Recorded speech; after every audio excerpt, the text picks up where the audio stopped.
Right, so there's a line Oda gave when One Piece got its Guinness record, and it's stuck with me for years. He didn't talk about the number. He said manga is just a way to pass the time, and what actually makes him happy is when readers write in to say they made a friend through it.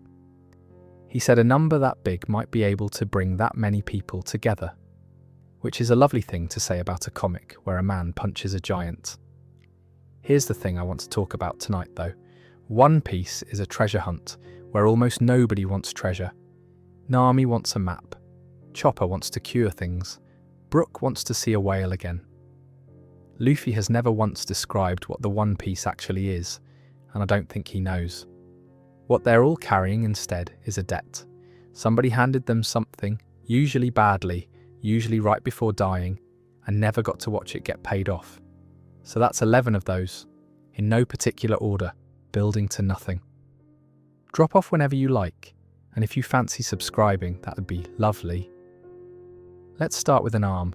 The image I always come back to isn't the Sea King, it's the water. Because the water goes red, and the shot holds on it for a moment, and then Shanks is in the middle of it holding a kid, and he's smiling, not gritting his teeth, not doing the thing where a character grimaces heroically through the pain. Smiling, in a fairly ordinary way, like a bloke who's just realised he's left his keys somewhere. And then he says, "It's just an arm." He says it like it's not a line. That's the part that gets me. There's no swell of music underneath it in the manga, obviously, because it's a manga, but even in the anime, the delivery is almost embarrassed. He's not making a speech. He genuinely appears to think this is a reasonable trade and cannot understand why the child in front of him is falling apart. I want to back up a bit, because the setup for that scene is one of the strangest bits of writing in early One Piece, and I don't think it gets talked about properly. Luffy is 7. He spent the entire chapter running his mouth about how tough he is. He stabs himself under the eye with a knife to prove it, which is not a normal thing for a child to do, and the show treats it as normal, and honestly, that tells you a lot about where this story is going. And Shanks, who is by any measure one of the most dangerous men alive, spends the whole arc absolutely refusing to be provoked. A mountain bandit called Higuma walks into the bar. He insults Shanks. He pours a drink over his head. The Red Hair Pirates, a crew who could level the village without standing up, sit there and laugh about it while their captain gets on his hands and knees to pick up broken glass. And Luffy is furious. Because Luffy is 7, and to a 7-year-old that looks like cowardice, he says so loudly. He tells Shanks he's not a real man. Now, most stories would use this to set up a lesson about patience. Shanks would explain something. There'd be a moment where the wisdom lands. One Piece does not do that. Shanks doesn't explain anything, because Shanks doesn't think he did anything unusual. He got wet. Who cares? What actually happens is that Higuma comes back, takes Luffy hostage, and dumps him in the sea. A Sea King turns up. And the man who let himself be humiliated over a drink appears out of nowhere, terrifies a creature the size of a building into leaving, and loses his arm in the process. So the sequence is, you can pour a drink on me, and I'll laugh. You can touch this child, and I will end you, and pay whatever it costs. In that order, in about 4 pages, with no explanation attached. That's the whole character. He never gets a better introduction than that, and Oda never really tries to give him one. But here's where it becomes about something other than a cool moment. And it's the thing I actually want to sit with. The hat. Because the straw hat isn't Shanks. Not originally. It came down from Gold D, Roger, the Pirate King, the man whose execution kicked off the entire age of piracy that this story takes place inside. Shanks was a kid on Roger's crew, and when Roger's story ended, the hat ended up on Shanks' head, and it stayed there for years, and it became the thing everyone identified him by. Red-haired Shanks, the man in the straw hat, and he gives it away. To a 7-year-old who has just watched him lose an arm. To a child who, at that point, has done nothing. Cannot fight, cannot swim ironically, now. Has no crew, no ship, no skills, and one very silly devil fruit power he got by eating something out of a chest by accident. By any sensible measure, Luffy is the worst possible person to hand a legacy to, and Shanks does it anyway. And this is the bit. He attaches a condition. He tells Luffy to give it back to him when he's become a great pirate. Not if, when. I think about that phrasing more than I should, because a gift with a condition attached isn't really a gift, is it? It's a debt. Shanks didn't give Luffy a hat, he gave him an obligation, and he did it while the kid was crying on a dock, and then he sailed off and let him carry it for the next 20-odd years of real-world publishing. And the thing is, the show thinks this is the better deal. That's the argument I'd make about it anyway, because look at what actually motivates people in One Piece. Almost nobody is chasing an ambition that came from inside them. Zoro's goal was given to him. Nami's was taken from her and handed back. Chopper's belonged to a dead man. The entire crew is running on borrowed purpose, and the show never once frames that as a weakness or as something they need to grow out of and replace with authentic self-generated motivation, which is what I think most stories would do. Instead, the debt is the fuel. It's the whole engine. I'll be honest, the arm scene didn't land for me the first time. I watched it as a teenager and read it as spectacle, big monster, cool guy, dramatic sacrifice. On we go. It's only functional once you've seen how the hat gets used for the next 1,000 chapters. Every time Luffy is genuinely in trouble, the hat comes off first. He hands it to someone. He puts it on someone's head. When Nami is at her lowest point, that's what he does. He doesn't say anything clever. He just puts the hat on her head and walks off to break a building. It's an object that means I've got this now, and it only works because it was somebody else's, and there's a fun detail buried in the Shanks stuff that I love. Shanks doesn't ever come and check. He's not monitoring Luffy's progress. He turns up at Marineford, and he turns up at a couple of other moments, but he isn't hovering. He gave away the hat and then just got on with his life for 2 decades, which either makes him the most relaxed man in the story or the most reckless, and I genuinely can't decide. I lean reckless. He handed the symbol of the Pirate King to a child in a village with no strategic value based on roughly 1 afternoon of vibes. That's not wisdom. That's a gamble that happens to have paid off because he's in a manga. Although, and this is the counter-argument I keep making to myself, he had 1 year to watch him. Luffy hung around that bar constantly. Shanks saw the kid stab himself in the face, rather than back down. He saw him refuse to give up a hostage situation. Maybe it wasn't a gamble. Maybe he'd already done the maths and the answer was obvious. There's another thing about that bar I want to mention, because it's small, and it's easy to miss, and I think it's the actual key to him. Shanks isn't in Windmill Village doing anything. That's what's odd about it. He's not there on business. There's no arc reason for him to be in the East Blue, which is, and I cannot stress this enough, the weakest, dullest, least significant ocean in the entire world. It's the place the story explicitly calls the weakest sea. Nothing happens there. It's where you go if you want nothing to happen. And one of the 4 most powerful pirates alive has parked his ship there for a year to drink in a pub. Nobody ever explains that. There's a fan theory economy built around it, and I'm not going to wade in, but on a plain reading, the man just fancied a year off. He's got the crew, he's got the ship, he's got a reputation that means he could take anything he wanted from anyone in the ocean, and what he's chosen to do with it is sit in a village bar and get laughed at by a 7-year-old and be genuinely quite happy. I think that's the bit people miss when they talk about Shanks. They talk about the arm because the arm is dramatic, but the arm makes no sense unless you've already understood that he's a man with the power to do anything who has chosen to sit still, and that a person like that will regard an arm as very cheap indeed. He's got nothing he's protecting. No ambition, no plan, no grand design. So when the price comes due, he pays it instantly, because he wasn't saving up for anything. And there's one more detail I love, and then I'll move on. When Shanks does turn up again, years later, at the worst possible moment, at the end of the worst thing that happens in this show, the first thing he does is stop a war. He walks into the middle of a battlefield and he says he's here to end it. and everybody stops.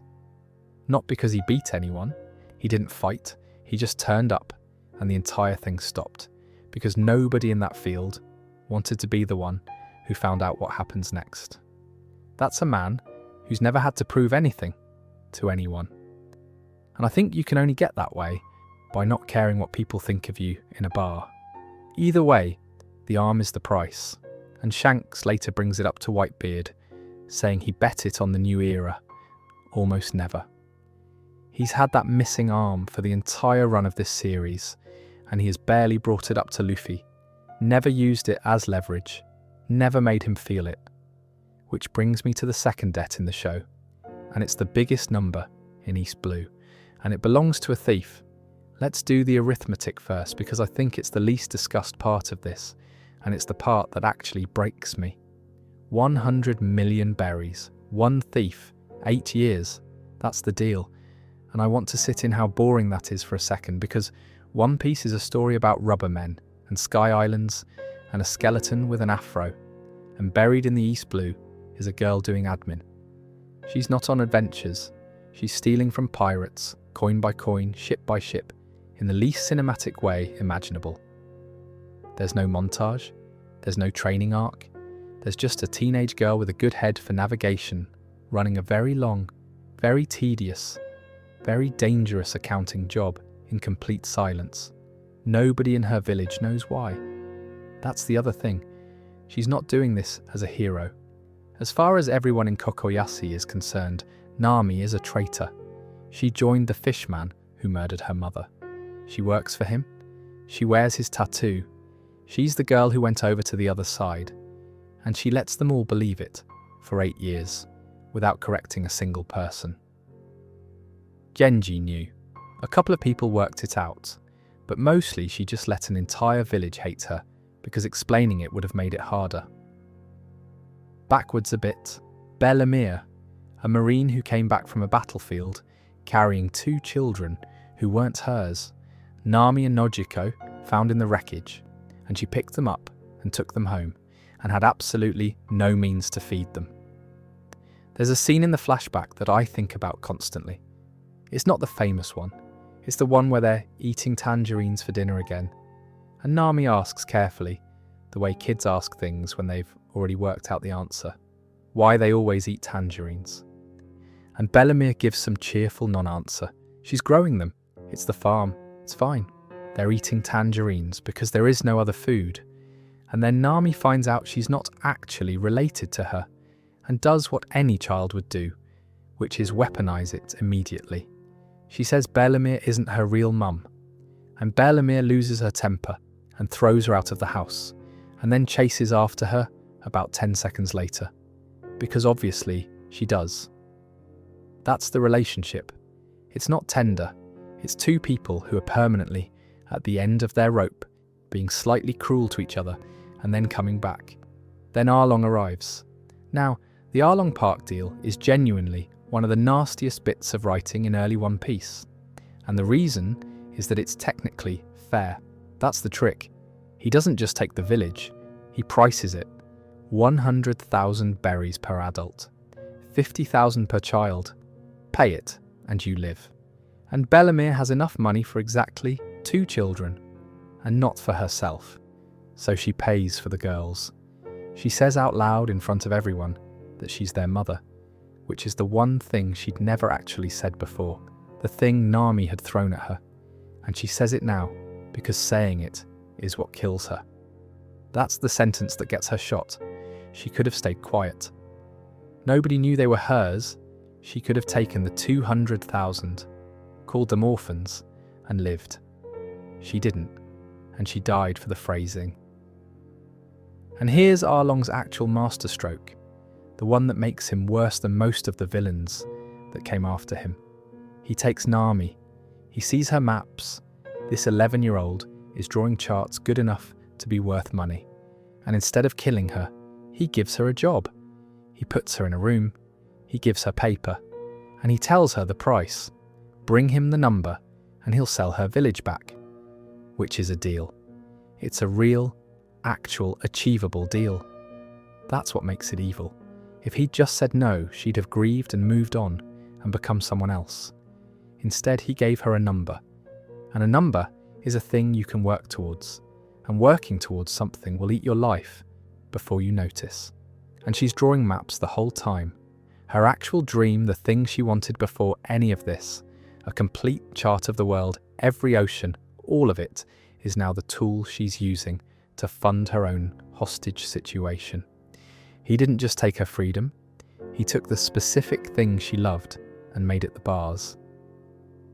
I find that genuinely more upsetting than the murder, and I'm aware that's a strange thing to say. So, 8 years. She gets there. She actually gets there.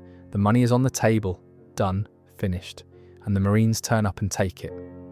Because Arlong bought a Marine captain years ago, and the whole deal was never real. And she was never going to be allowed to finish. He was always going to let her get to the end, and then move the end.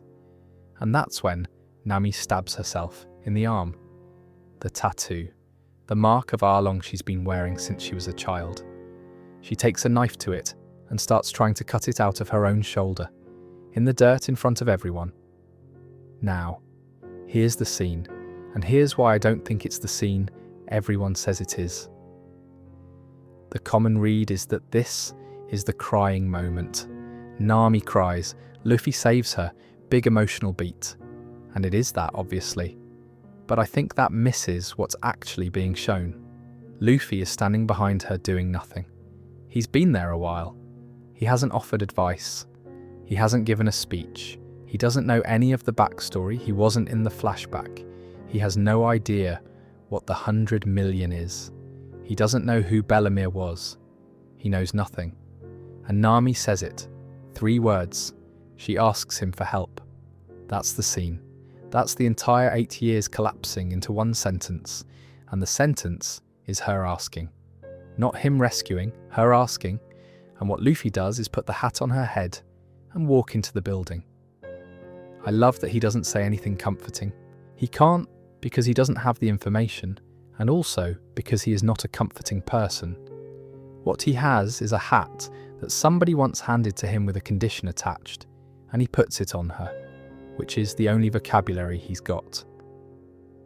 There's a bit in the aftermath that doesn't get talked about, and I want to put it here because it's the piece that makes the whole thing land for me. The tangerine trees. Bellemere's grove. The one thing she actually built. The reason they ate tangerines for dinner every night. The farm that never quite worked. It's still there. Nojiko kept it going the whole time her sister was off being a traitor. And when Nami leaves, when she finally gets on the ship and goes, she takes some of it with her. Cuttings, she plants them on the Going Merry, and then later on the Sunny. And there is a tangerine grove on a pirate ship for the entire rest of this series. People actually comment on it all the time. It's just there in the background of hundreds of scenes, on every deck shot for 25 years. Sanji picks fruit off it. Luffy gets told off for eating them. It's set dressing. It's her mum. Which is the whole of it, isn't it? Her 100 million belly was stolen from her. She took 3 tangerine trees as a memento, but she didn't take a photograph. She took the trees that made her childhood hungry, and she's been growing them on every ship she's ever lived on, and she's never once made a speech about it. And the other thing about the village, which I think is the actual emotional payload of the arc, and gets buried under the crying scene. They knew. Not all of them. But Nojiko told them, eventually.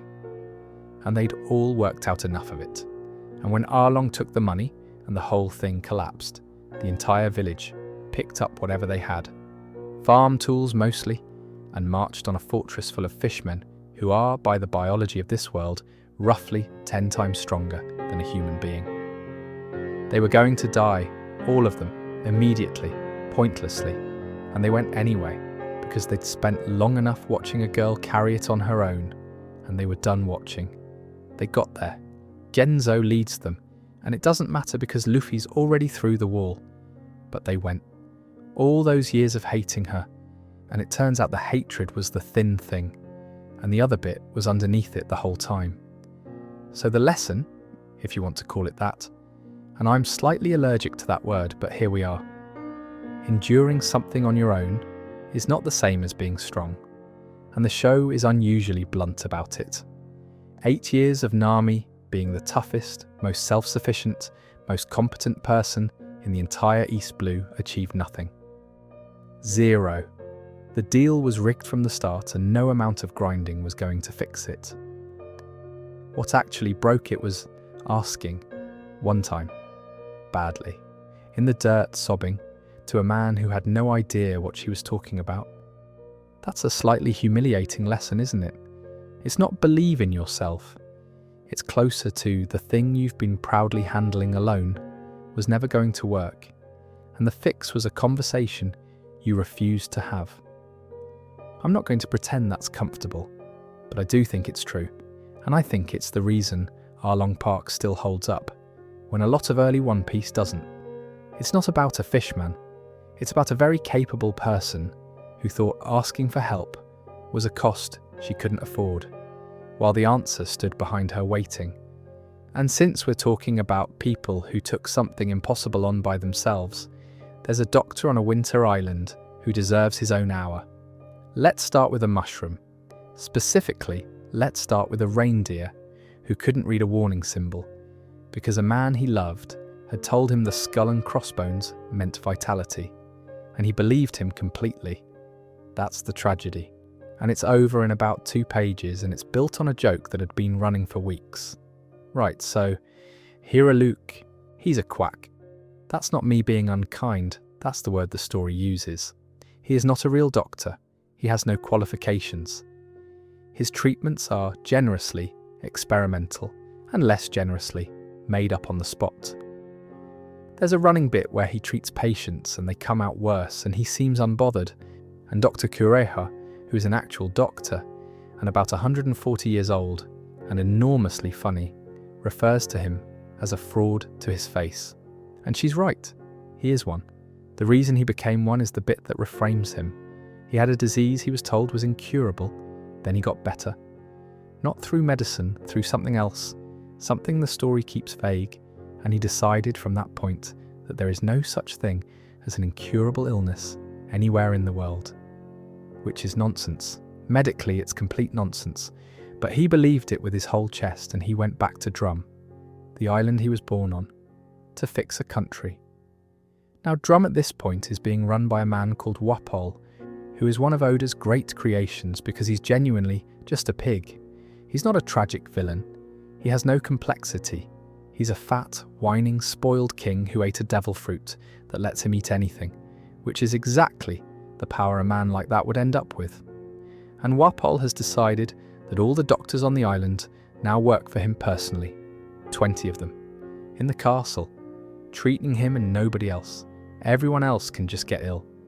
So the only doctor left for the general population of Drum is a quack who doesn't know what he's doing. And Hiruluk is entirely aware of this, and he does it anyway. And here's the flag thing. Hiruluk has a philosophy about the Jolly Roger. He thinks the pirate flag is the greatest symbol there is, not because of the pirates, but because of what it means to fly one. He says it's a symbol of vitality, of conviction, of a person deciding that they've got something worth putting a mark on and daring the world to come take it. It's a lovely idea. It's also, and I say this with affection, complete rubbish. It's the sort of thing you say at 2 a.m, but he means it, and he says it constantly. And there's a reindeer listening. Chopper, blue nose, cast out by the reindeer for the nose, cast out by the humans for eating a devil fruit and turning into something halfway between the two. Nobody's animal and nobody's person, getting shot at by humans and rejected by reindeer. Hiruluk finds him bleeding in the snow and drags him home and doesn't ask any questions about the fact that his new patient is a talking deer, which is the correct response. And they have a year, that's all. 1 year of the 2 of them in a house on a winter island, and Hiruluk teaching him about pirates and flags and how there's nothing that can't be cured, and Chopper, who has never had anyone be nice to him in his life, absorbing every single word without any filter at all. Then Hiruluk gets ill. Terminal. He's known for a while, and what he does, because he's an idiot and I love him, is throw Chopper out of the house. just kicks him out, tells him to go away, because he doesn't want the reindeer watching him die. Chopper finds out from Kuraha, and Chopper's response is the mushroom. He'd read about it in a medicine book, the Amudake. There's a picture of it on the page, and next to the picture there's a skull and crossbones. And Chopper looks at that skull and thinks, that's the mark. That's the flag. That's the symbol of vitality that Hiraluk's been going on about for a year. That mushroom must be the miracle one. It is not the miracle one. It is extremely poisonous. That's what the skull is doing there, but nobody ever told him what a poison symbol looks like, because the only person who ever taught him anything taught him something else about that exact shape. So he climbs the mountain, he gets it. He comes back absolutely destroyed, properly beaten to pieces, having fought whatever was up there, carrying a mushroom that will kill his father. And Hiraluk takes one look at it and knows exactly what it is. He's a doctor. Sort of. He's read the same book, he knows. And he drinks it. He drinks it because the reindeer went up a mountain for him and came back broken and is standing there in his kitchen, holding it out with both hands. And Hiraluk cannot look at that and say, no. He says it's the best medicine he's ever had. He says it's already working. That's the sentence. That's the one. There's a bit of me that finds this frustrating, and I want to be honest about that, because I think we're supposed to. He didn't have to lie. He could have explained. He could have taught the kids something. Instead, he swallowed poison to protect a feeling, which is arguably the single most Hiraluk decision available.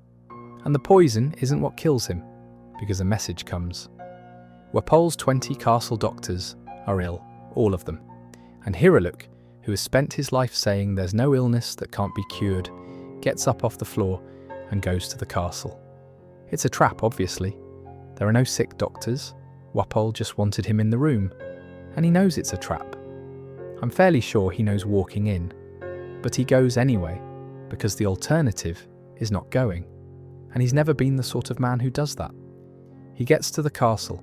It's an ambush, and Hiraluk, dying of poison, dying of the disease underneath the poison surrounded, decides that he is not going to let a mushroom his son gave him be the thing that ends him. He will not let that be the story. He can't have Chopper carrying that. So he drinks one of his own failed medicines. One of the ones that blows up, and he thanks Chopper out loud for a wonderful life to an empty room, and then he detonates. I've watched a lot of characters die in this show, and that's still the one. He engineered his own cause of death so that a reindeer wouldn't have to feel guilty. That's mad. That's an actually mad thing to do, and it's also the kindest.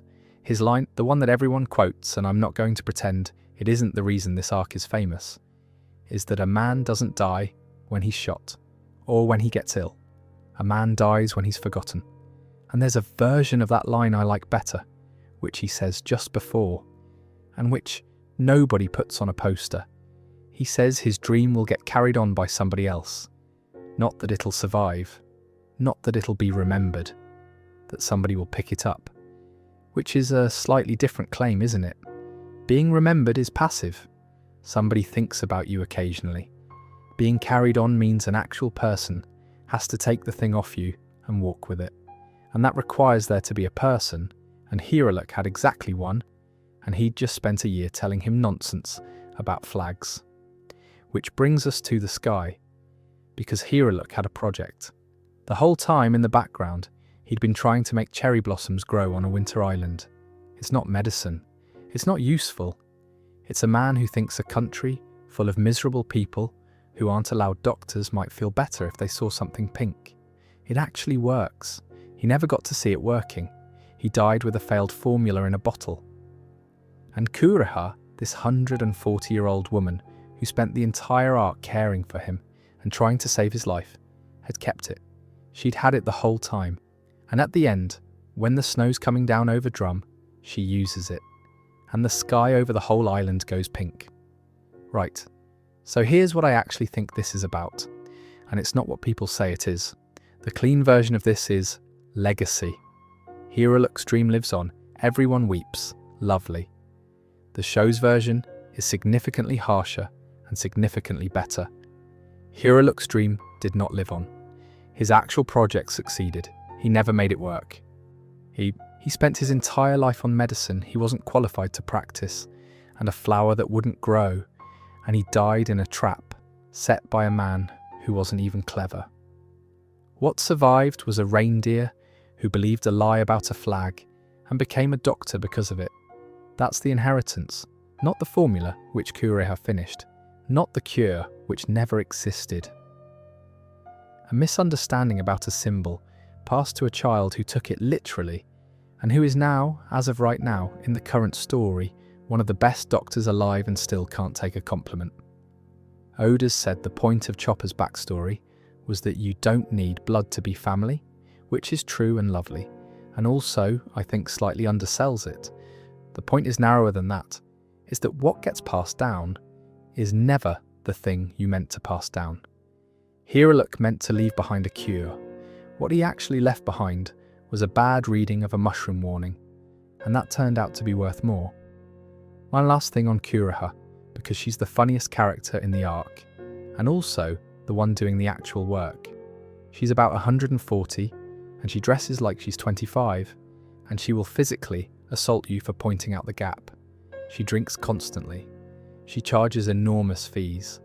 She lives in a castle on top of a mountain that you have to climb without ropes, which is a fairly effective way of making sure only people who really need a doctor turn up. And she spent the entire arc calling Hiraluk a fraud. She ultimately helped him. At least once. He'd come round with some new theory, and she'd tell him he was going to kill somebody. And she was right, and she never lifted a finger. And she had the formula in her cupboard the whole time. She'd taken it off him at some point, and kept it, and she'd looked at it, and, being an actual doctor, unlike him, presumably worked out in about 10 minutes what was wrong with it. And she said nothing for years, and she let him fail, and she let him die, and then she fixed it. I've never been able to decide what that is. It's not kindness exactly. It's not cruelty either. I think it's the thing that happens when you're the only competent person in the room, and you've decided the incompetent one is going to have to find out for himself, and then he dies before he does, and you're left standing there with the answer in your hand. Her first line to Chopper after Hiraluk goes is that a doctor can't cry. And then she's crying. Then she takes him in and teaches him properly. For 6 years. All the real medicine, all the things Hiraluk never knew. So Chopper's got both, the nonsense he was raised on, and the actual craft he was trained in, and I don't think either half works without the other. Now, since we're on doctors and dads who didn't have to be, let's talk about a cook and a leg. There's a restaurant floating in the East Blue with one rule, and the rule is mental. If you waste food in the Barity, the staff will beat you half to death, not metaphorically. There is a scene where a customer leaves a plate and gets thrown through a window. The chefs are all ex-pirates, and they will genuinely put you in the sea over a bread roll. And if you're hungry, actually hungry, no money, nothing, they'll feed you for free, no questions. Those two rules live in the same building, and they are enforced by the same people with the same intensity. And for about 80 episodes, this is played as pure comedy. It's a running gag. Restaurant full of violent cooks, isn't that funny? I want to work backwards from the rule, because I think starting at the rock ruins it. So the Barity is run by a man called Zeph. Redleg Zeph. He used to be a pirate, a properly feared one, a man who apparently kicked so hard the name stuck. And now he owns a boat that serves food, and he has a peg leg and a moustache you could hang a coat on, and he shouts at everyone, constantly. And Sanji is his cook. Chain smoking, permanently irritated, kicks people because he won't use his hands for fighting, spends the entire arc being unbelievably rude to the man who raised him. They cannot say a single warm thing to each other, except for one, in the entire arc. Sanji calls him an old geezer. Zeph calls him an eggplant. That's the relationship, top to bottom, and it goes on for chapters. And it's funny, and then the story quietly explains it and stops being funny at all. Right, the rock. Sanji was on a ship at 10 years old, working in the galley, dreaming about a place called the All Blue, a sea where the fish from every ocean in the world swim together, which doesn't exist, and everyone told him it doesn't exist, and he kept saying it anyway. The ship gets attacked, Zeph's ship as it happens. Then a storm takes both of them and everyone drowns except 2 people, who wash up on a rock. Not an island, a rock. There is nothing on it. No trees, no animals, no fresh water, nothing. What they've got is 2 barrels of provisions, salvaged from the wreck. And Zeph, this pirate, this enormous violent man, who has every reason to let a random galley boy die, and every capacity to make that happen, gives all the salvaged provisions to Sanji. He takes 1 bag of provisions. He gives the kid the only barrel of provisions. He says his has the food. He says the boy's has the food. He tells Sanji to go sit on the other side of the rock and not come near him, because if he comes near him, he'll kill him for it. So they sit on opposite ends of a rock for 85 days. Sanji rationing, counting, starving slowly, but starving with something. And across the rock, this silhouette, sitting perfectly still, not moving, day after day. And Sanji hates him. He's furious. He thinks Zeph's got the good barrel. He thinks he's over there eating. Then the last day comes, and Sanji's barrel is empty, and he loses it, and he goes over there to take the food by force. Zeph's barrel is empty. It was always empty. There was never anything in it. He'd had nothing since day 1, and his leg is gone.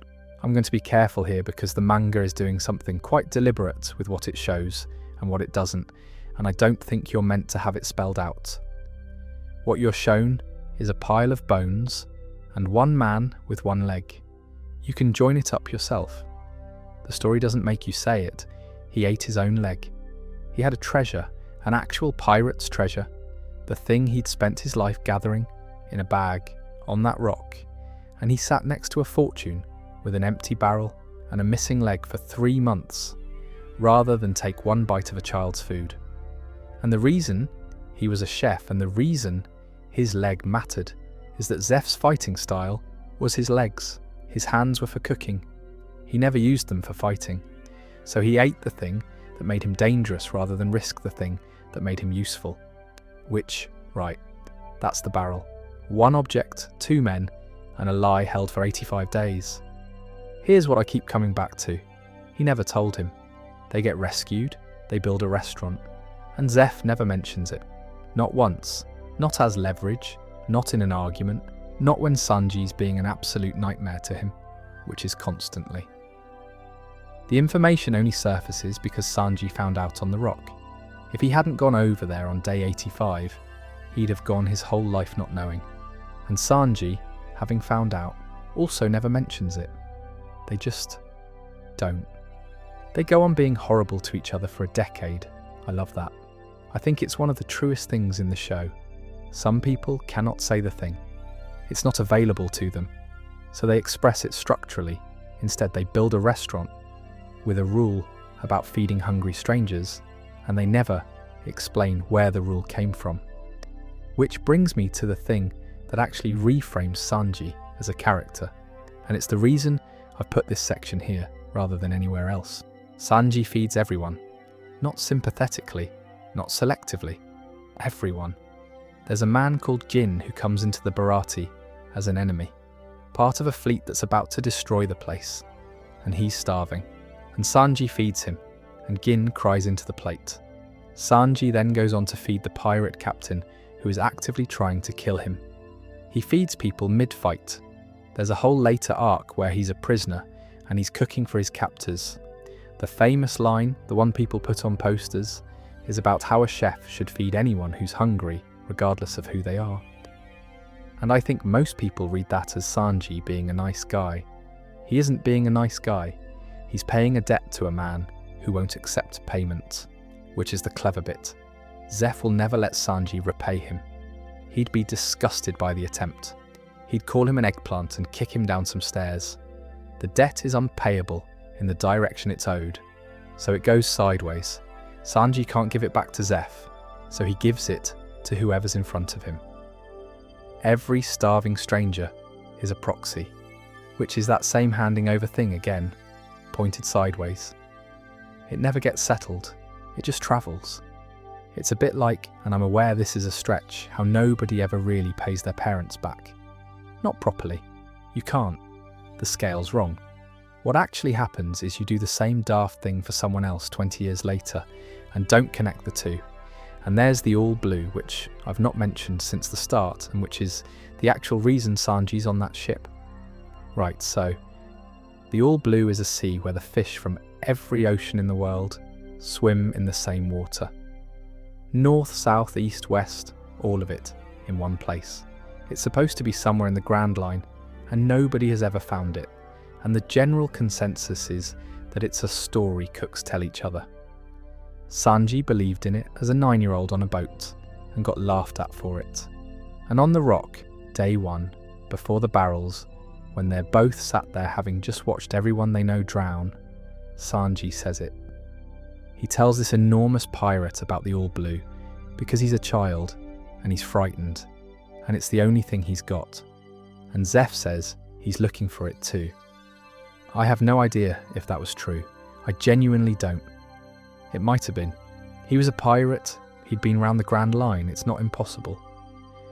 But it's also exactly the thing you'd say to a terrified 9-year-old to give him a reason to sit on the other side of a rock and not come near you. And I lean slightly towards that. Either way, two people on a rock with a shared imaginary destination, and 85 days later, one of them's got no leg. And the restaurant is on the water. That's the detail the Barati floats. Zeph built a boat restaurant so that he'd never have to be on land, because a man who's looking for a sea can't be on land. And also because a man who can't walk properly anymore can't go looking. So he built a thing that goes looking while he stands still in it. That's the sort of decision that sounds mad and is actually just grief with a business plan attached. Anyway, the Barati ends with Sanji leaving, and this is the bit where I always go slightly wobbly. Zeph can't say a warm thing. He's established that. He's incapable, so he doesn't. He shouts at Sanji to get off his boat. He tells him he's rubbish.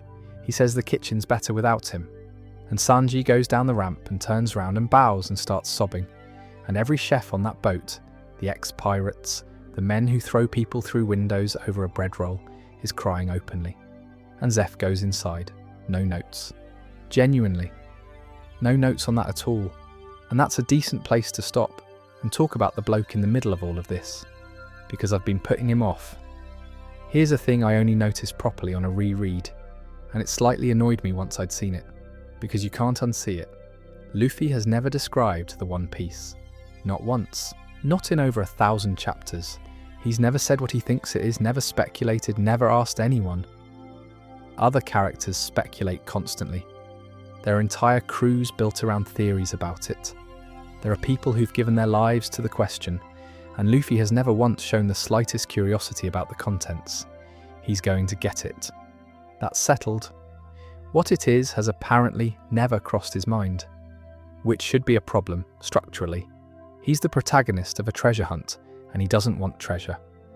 That's a plot hole in most stories. In this one, it's the thesis. Because the goal isn't the treasure. The goal is the title, and the title has a definition, and the definition is the whole show. Luffy wants to be Pirate King, and he's asked what that means. And his answer is that the Pirate King is the freest person in the world. Not the strongest, not the richest, not the most feared, the freest. And that's a strange thing to want, isn't it? Because it's not a thing you can be given. Nobody hands you freedom. There's no ceremony. So what does he actually mean? I've thought about this a lot, and I don't think the show ever answers it directly. And I think that's on purpose because Luffy can't articulate it. He genuinely can't. Every time someone asks him to explain his philosophy, he says something that sounds like a child's answer, and the show refuses to upgrade it. But you can see what he means from what he does, and what he does has a very consistent shape. Zoro's tied to a post in a marine-based courtyard. Luffy unties him. That's the first really iconic thing he does for somebody in this story. He removes a person from a restraint. He doesn't have a plan. He's not recruiting, not really. There's a man tied up, and Luffy finds that irritating. Nami's in a deal. Luffy breaks the building the deal lives in. Robin's in a tower. Luffy sets fire to a flag. Vivi's country is being taken. Luffy punches the man taking it. There's a giant on Little Garden who's been fighting a duel for 100 years, and Luffy thinks that's brilliant and doesn't interfere at all, which is the same instinct pointed the other way. He's not a liberator by ideology. He has no politics. If you sat Luffy down and explained the structure of the world government to him, he'd fall asleep. And I mean that literally. There are scenes where that happens. He is not a revolutionary. His dad is a revolutionary, and Luffy has shown zero interest in that, which I find very funny. The actual leader of the resistance movement is his father, and Luffy learns this and says something like, "Oh right," and moves on. What he is a man who cannot tolerate the sight of someone in a cage. Any cage. He doesn't analyse it, he doesn't weigh it, he just gets it open. Which brings me to Sabaody and the punch, because that's the scene where the difference between Luffy and every other character becomes something you can actually measure. Sabaody Archipelago. There's an auction house. They sell people. This is legal, it's not a black market, it's a business, with a stage and a compa and a price list, and mermaids and giants and children go for good money. And in the audience, there are celestial dragons, the world nobles, descendants of the 20 kings who founded the government 800 years ago, who wear bubble helmets because they don't want to breathe the same air as you, and who will be avenged by an admiral if you touch them. That's the rule everybody knows. You do not touch a celestial dragon, ever, for any reason. The consequence is an admiral turning up and destroying the entire archipelago. There is a room absolutely full of dangerous people, pirates with enormous bounties, killers, and a celestial dragon shoots a fishman in the chest, in front of all of them. And every single person in that room does the maths. You can watch them do it. That's what's so good about the scene.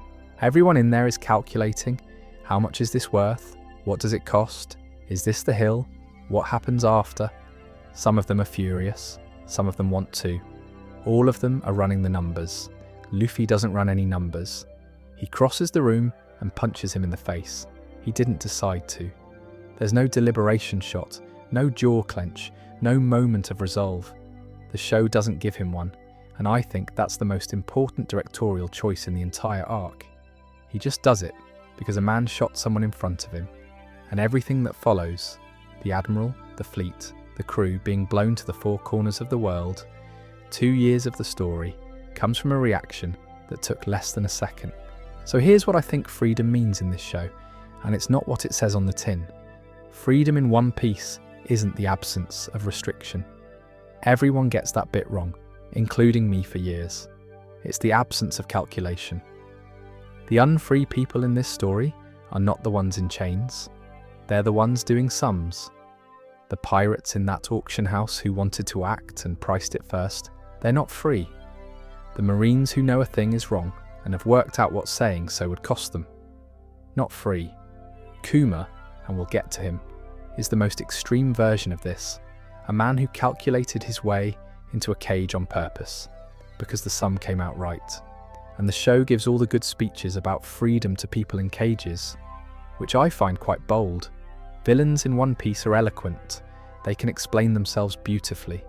Doflamingo can give you a whole philosophy. The protagonist gets one line about meat, because articulacy is what you develop when you've had to justify yourself. Luffy has never had to justify himself to anybody, so he never learned the vocabulary. And here's the fun detail on top of all this, which reframes it entirely, and which I still haven't fully processed. The devil fruit. The rubber one. The silly one. The one that's been the joke of the whole series. The protagonist of the biggest manga on earth has the powers of a bouncy ball. It isn't a rubber fruit. It never was. It's a mythical Zuon, and the thing it turns you into is a figure called the sun god Nika, who is, depending on who's telling it, a myth, a slave story, a rumour, a warrior of liberation, who turns up when things are at their worst. And Nika isn't a warrior in the way you'd expect. The description that keeps coming back is that he makes people laugh. That's his function. He's a liberation figure whose primary characteristic is joy. The world government has been trying to erase that fruit since before the record starts. They gave it a boring name so nobody would look for it. They failed to keep it, and it ended up on a random ship, in a random chest in the East Blue, and a 7-year-old ate it by accident while showing off, which is either the funniest thing Oda's ever written or the most carefully planned. And I'd bet money it's both. So the liberation figure that an entire empire spent 8 centuries trying to bury turns out to be a bloke with no plan who punches people because he's annoyed. And there's a detail underneath that I keep chewing on. The government didn't just hide the fruit, they renamed it. They filed it under something boring, a rubber fruit, a joke, a nothing, and so that anybody who came across it would look at it and move on. That's their whole method when you line it up. They didn't erase Ahara's history, they made it illegal to read. They didn't kill the myth of the sun god, they made it a children's story. The most powerful institution in that world doesn't destroy things. It reclassifies them as unimportant, which works better because nobody guards a thing they've been told is silly. And it held for 8 centuries. It only failed because a 7-year-old in the least important ocean on the planet ate it out of a box without reading the label. There's one more thing I want to put in here, because it's the counterweight, and without it, this section is just fawning. Luffy's not good at this, I mean it. Look at the record. He gets people hurt constantly. He walked his crew into Enel's lobby against the entire world, and they survived. And there is absolutely no version of the maths where that was a reasonable decision. He took on a warlord in Alabasta on essentially no information. He picked a fight at Marineford with the entire naval force of the planet and lost, properly lost, badly, and the cost of it wasn't paid by him. And Sabaody, the punch. I've just spent 5 minutes telling you it's the best scene in the arc, and it is. And it's also the reason his entire crew got scattered to the 4 corners of the earth. And he lost 2 years, and his brother, and I'd invite anyone who wants to hold up that punch as a life philosophy to sit with the second half of that sentence for a minute. The show is not shy about this. It puts the bill on screen every single time. There's a whole thing later, and I'm being careful because it's a lot of story, where Luffy's approach stops working entirely, and he gets absolutely dismantled by someone who did do the maths, and he spends a genuinely long stretch of chapters as a man who has been beaten out of his own personality. It's the only time the show properly takes it off him, and it's the worst he's ever looked. So I don't think the argument is that calculation is bad. That'd be a stupid argument, and Oda's not making it. I think the argument is narrower, is that calculation is a tool, and like every tool, it will quietly become the hand if you're not careful. And the people in this world who are most trapped are exactly the ones who are best at it. The auction house is full of people who could have done something and worked out what it cost first, and that working out is the cage. Luffy doesn't have that tool at all, which makes him free and also makes him a hazard. And the show has never once pretended those are separable. Also, he sleeps through most plot exposition, cannot remember anyone's name, and has genuinely called Usopp the wrong thing to his face on more than one occasion. I'm not sure I've got a tidy lesson for this one, and I'm not going to force one. The nearest I can get is that Luffy's whole method, the reaction instead of the plan, is available to almost nobody, including me, and the show knows it. He gets people hurt, constantly. His crew nearly dies about every 4th arc because of a decision he made in half a second. The story does not pretend that's cost-free, it just thinks the alternative is worse. Since we're on people who can't articulate themselves, let's do the liar. I want to start in the middle of an argument, because I think starting at the beginning does this character a disservice. Water 7. It's raining. 2 men are having a fight in the street over a boat. The boat is the Going Merry. She's finished, a shipwright has looked at the keel and said it can't be repaired, and Luffy has accepted that, because Luffy accepts most things quickly. And Usopp has not accepted it, and Usopp is standing in the rain, calling his captain a monster and telling him he's abandoning her because he's got the luxury of being strong enough not to need her. And then he challenges him. Actually challenges him. A sniper with a slingshot versus a man who can survive a cannon. And Luffy takes it. That's what makes the scene unbearable. He doesn't laugh it off. He doesn't refuse. As he takes his hat off, hands it to Zoro, and beats his friend into the ground in the rain.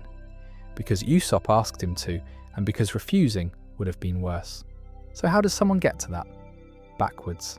Syrup Village. A kid whose dad left to be a pirate, and whose mum got ill and died waiting for him. And every single morning, this kid runs into the village square and screams that the pirates are coming. That's the routine, every day, for years. He runs down the hill shouting that there's a fleet on the horizon, and everyone in the village comes out annoyed. And then they go back inside, and he does it again tomorrow. It starts, I think, as something for his mum. If pirates are coming, then a pirate is coming. And the fact that his dad left starts to mean something other than abandonment. It's not a lie so much as a rehearsal. She dies anyway. He keeps doing it. And by the time we meet him, he's a teenager who's been shouting the same untrue thing at the same 80 people for a decade and has developed an entire personality out of it. Captain Usopp, 8,000 men under his command, fought a giant goldfish, has a private army, none of which is true, all of which he will tell you at length. There's a girl called Kaya, rich, ill, in bed permanently, hasn't left the house in ages. And Usopp climbs up to her window and tells her stories. Enormous, ridiculous, obviously fabricated stories about places he's never been. And she knows. Obviously, she knows. She's not stupid. She knows he's never seen a giant goldfish. But she's a girl who can't leave a room, and he's a boy who can't leave a village. And for an hour a day, they both get to be somewhere else. That's what the lying is. It's not deception. Nobody's deceived. It's the only travel available to either of them. And then there's the Usopp pirates, 3 children, Onion, Carrot, Pepper, ages about 9. And they believe him completely, because they're 8. And they follow him, about calling him captain. And Usopp, this is the detail, takes it seriously. He gives them roles. He holds meetings. He is running an actual pretend crew with genuine organisational structure for 3 kids who think he's a hero. I find that unbearably sad and also quite lovely, and I've never fully sorted out which now. Here's the thing that the show does with him that I think is the single best long-running joke in the series, and it isn't a joke. Many of the lies he ever told come true. Many of them come true. He said he fought a giant goldfish. They meet a fish so big it eats a ship in the Grand Line. Casually, in about 3 panels. He said he's fought giants, Little Garden, 2 of them, 100-year duel. He said he's been to an island in the sky and everyone laughed at him. Skypiea. He said he had 8,000 men. By the end of Dressrosa, Luffy has a fleet of over 5,000 people who consider him their leader. And it happened entirely by accident, and he did not want it. Oda has been doing that for 25 years. It's the most patient bit in comics. Every ludicrous thing that boy shouted at a village square has been quietly getting made real behind him, while he wasn't looking. But the lies coming true isn't the point of him. That's the fun. The point of him is Water 7 and what happens after, and it's the thing I actually want to talk about. Because Usopp is the ordinary one. That's his function on that ship, and it's a horrible job. Look at what he's surrounded by. A man made of rubber who can be cut. A swordsman who once took an amount of damage that should have ended a small building. A cook who kicks people through walls. A doctor who turns into a monster. A skeleton. An archaeologist who can grow arms out of the floor. And Usopp, who has a slingshot, a long nose, and an anxiety disorder. He is not weak in a comic sense. He's weak in an accurate sense. He's roughly as strong as a fit teenager with good aim, which is exactly as strong as he should be. And he is on a crew where that is functionally useless. And nobody says it to him. That's the cruelty of it. They'd never. They love him. Luffy would be genuinely confused by the suggestion that Usopp isn't pulling his weight, but he knows. He works it out slowly, over 100 chapters, watching the gap widen, and by the time he's standing in the rain in Water 7 shouting about a ship, it isn't about the ship at all. It's a man who has finally been given something he can be right about, and is going to die on it, because if he's wrong about this too, then what's he actually for? And he loses. Of course he loses. He was never going to win, and then he leaves. That's the bit people forget. He doesn't get talked round. He walks off the crew and stays off it for a long stretch of story, and when he wants to come back he can't, because he's got too much pride to apologise. And Luffy, who forgives everything instantly, who has no capacity for grudges at all, will not let him back without one. Which is the only time in the whole series Luffy holds a line like that.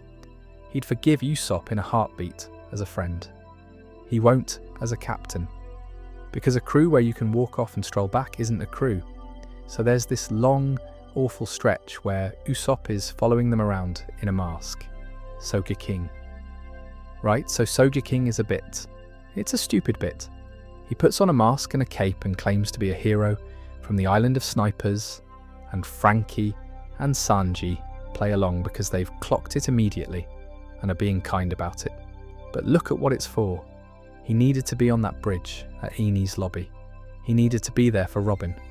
And he could not go as Usopp because Usopp had left and Usopp had too much pride to come back. So he became somebody else so he could turn up. He puts on a mask so he can do the brave thing, and the brave thing is the same either way. Same hands, same slingshot, same fear. The mask changes nothing except that it lets him get there, and I don't think that's cowardice. I think that's the most relatable manoeuvre in the entire show. Half the brave things people do, they do in costume. Job title, uniform, accent, a role you're performing. It's not fake, it's scaffolding. And when he burns the world government's flag off that tower, the sniper shot that starts the whole war for Robin, the single, most consequential thing anyone does in that arc, he does it as Soga King, from a mile away, absolutely terrified, and he hits it. That's Usopp's courage, and it's the only kind most of us have access to. Not the kind where you're strong, the kind where you're outclassed, scared, aware that you're the weakest person present, and you go anyway with a bag over your head. And Oda never fixes him. That's the commitment, and I think it's deliberate. 25 years, 1,000 chances to hand him the thing that would close the gap, and the answer has been no every single time. He gets slightly better at plants, that's it. The distance between Usopp and everyone else on that deck is exactly as wide in the current arc as it was in Syrup Village, and he has never once been let off it. I don't think Usopp is most people's favourite, and I find that revealing, honestly. He's the one who's scared out loud. He's the one who says the thing everyone's thinking. And there's something in us that finds that embarrassing to watch, which I suspect says more about us than about him. And the way he comes back is perfect, and I want to do it quickly, because it's my favourite bit of comic timing in the series. He has to apologise. That's the condition. Luffy won't take him back otherwise, and everybody knows it, and Usopp cannot physically make the words happen. So the entire crew stands on the deck of their brand new ship, the Thousand Sunny, moments before departing Water 7, while a marine fleet led by Garp bears down on them and refuses to move. And Usopp is running along the shore shouting at them, not apologising, shouting about how he's sorry, but only technically. But he was right about the ship, but also he wasn't, but they should have. And the whole crew is on deck watching a grown man have a complete breakdown in public, and nobody says a word, and nobody helps him, because helping him would let him off. And eventually, it comes out, properly. Snot everywhere in front of everyone on his knees on a beach. And Luffy grabs him and pulls him on board, and it's over, and never mentioned again. That's the correct handling of it, and I've never seen a story get it that right. He didn't get to skip it, but the second it was done, and nobody in that crew has ever brought it up since. Anyway, I've got a whole video's worth of feelings about the Water 7 fight, and I'm not going to do it now. Anyway, since we're on that bridge, let's talk about the woman he was standing on it for. 79 million berries on an 8-year-old. And I want to start with the paperwork, because the paperwork is genuinely the most sinister thing in this whole arc. And it's the part that gets skipped. The bounty poster had a reason on it. They don't just put a number and a face, there's a stated crime. And the stated crime for Nico Robin, aged 8, was that she sank 6 naval battleships. Which is a lie. Obviously it's a lie. She's 8. She weighs about as much as a bag of shopping. But somebody had to write that. Somebody sat at a desk in a government building and typed out a justification for hunting a child. And the justification they landed on was that she'd destroyed a fleet, and everyone who read that poster for the next 20 years just went, blimey, and got on with it. That's the world government. Not the admirals, not the monsters. The bloke at the desk who needed the form to balance. Right. O'Hara was a library. That's the whole island. It's not a fortress. There's no army. There's a tree with a library in it and a couple of 100 academics who spend their entire lives reading. And the most dangerous object on the island is a very old rock. The rocks are called poneglyphs. There are a number of them scattered around the world, and they're written in a script almost nobody alive can read, and they're indestructible. And they contain the history of a period the world calls the Void Century, an 800-year-old gap in the record that the government has spent its entire existence making sure stays a gap. Studying them is illegal, not frowned upon. Illegal, with the sentence being death, applied to everyone in the vicinity, and the archaeologists of O'Hara did it anyway, for decades, in secret, in a tree. Nico Olvia, Robin's mother, went to sea to look for more of them and left her daughter behind. And Robin grew up in that tree, being cleverer than everyone, being resented for it, being told off for reading things she shouldn't, with no mother and no friends, and being extremely annoying about it in the way that lonely gifted children are. Then a giant washes up, Jaguar D. Saul. He's a Marine, a Vice Admiral, which is very senior, and he's washed up on the beach because he quit. He'd been ordered to bring in Olvia's ship, and he'd looked at what he was actually doing and let her go instead, and that's a resignation you don't come back from. And Saul is an enormous idiot, and I mean that with total affection. He laughs at everything. He does the daft de-re-shi-shi thing. He builds a raft badly. He's about 20 metres tall and he's got the emotional register of a Labrador. And he does one thing for Robin, and it's the thing. He teaches her to laugh, not as a philosophy. He just does it constantly and badly, and tells her that when things are hard, laughing is what you do. It's not wisdom. It's the sort of advice you'd get from someone who has never had a difficult day, except that he's just torched his entire career and is about to die, so clearly that isn't it. Then the mother comes back. For about 10 minutes, Olvia gets back to O'Hara, and Robin sees her, properly sees her, for the first time she can remember, and the reunion lasts almost no time at all, because the ships are already on the horizon, because a buster call is coming. And a buster call isn't a battle, it's a procedure. 5 vice admirals, 10 battleships, and they shell the island until the island is not there. It's not aimed at anyone. There's no target. It just removes the location from the map. They did that to a library, over some books, over a rock, and Saul, who has no reason to be there, who has already quit, who could get on his terrible raft and leave, picks up a battleship and throws it at another battleship. For a library. He gets Robin to the shore. He can't get her on the evacuation boat. They won't take her because by then everyone knows what she is and what being near her costs. So it's just the two of them on a beach with the world ending. And then Kuzan turns up. Aokiji, Saul's old colleague. A man who is, by his own admission, lazy, and who arguably lets her go, and freezes his friend into a statue anyway. And before he goes, Saul says the thing. He tells her that there's nothing more ridiculous than being born into this world alone. And he tells her that one day she'll meet friends who protect her. And then he's ice. And he's smiling, because of course he's smiling. Robin is 8. She gets on a boat. She watches the island burn behind her. Now here's the 20 years, and this is where I think the writing does something properly clever. Because she was told. That's the point I want to make. Saul told her explicitly that she'd find people. He gave her the prophecy. He handed her the debt. And she didn't believe a word of it. And here's the uncomfortable bit. She was right not to. For 20 years she was correct. Every single crew she joined sold her out. Every organisation she worked for wanted her for the reading, not for her. She learned to be useful, because useful people get kept.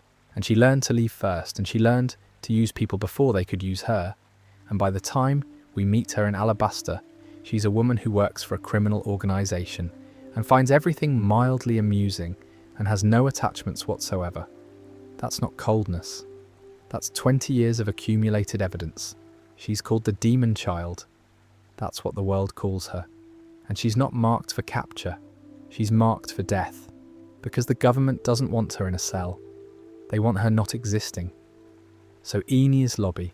And I want to be precise about what happens there, because the popular version of it is slightly wrong. Robin turns herself in. That's what starts it. She goes willingly, and the deal is that she dies and the Straw Hats live. And she thinks this is a good deal, not a sacrifice, a good deal, because she's been waiting 20 years for the moment where the people she's with turn on her, and she'd rather get out in front of it, and the crew come and get her anyway. And there's a moment on a tower, and she's up on a balcony with agents on either side, and Luffy is standing on a rooftop opposite with the entire military infrastructure of the world in between them. And he does not ask her to come back, and he doesn't. He doesn't say we forgive you, or we want you, or we need you.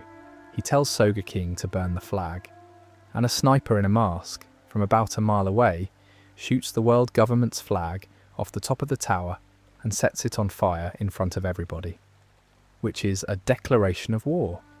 Actually, legally, factually, a declaration of war against a coalition of over 170 countries, on Earth by 5 people and a reindeer.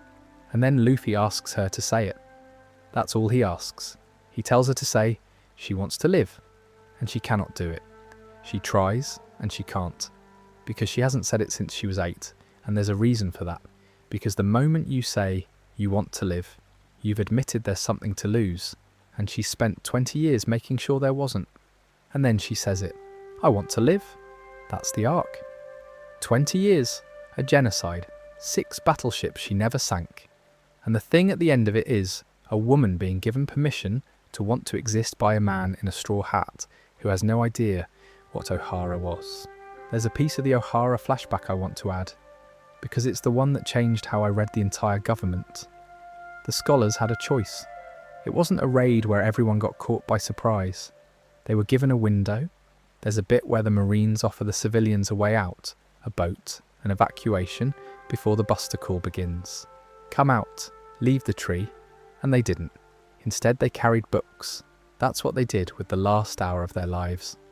A few hundred academics, mostly quite old, mostly not physically capable of very much, formed a chain and started throwing books out of a burning library into the sea, because books float, and because if they float, somebody might find them.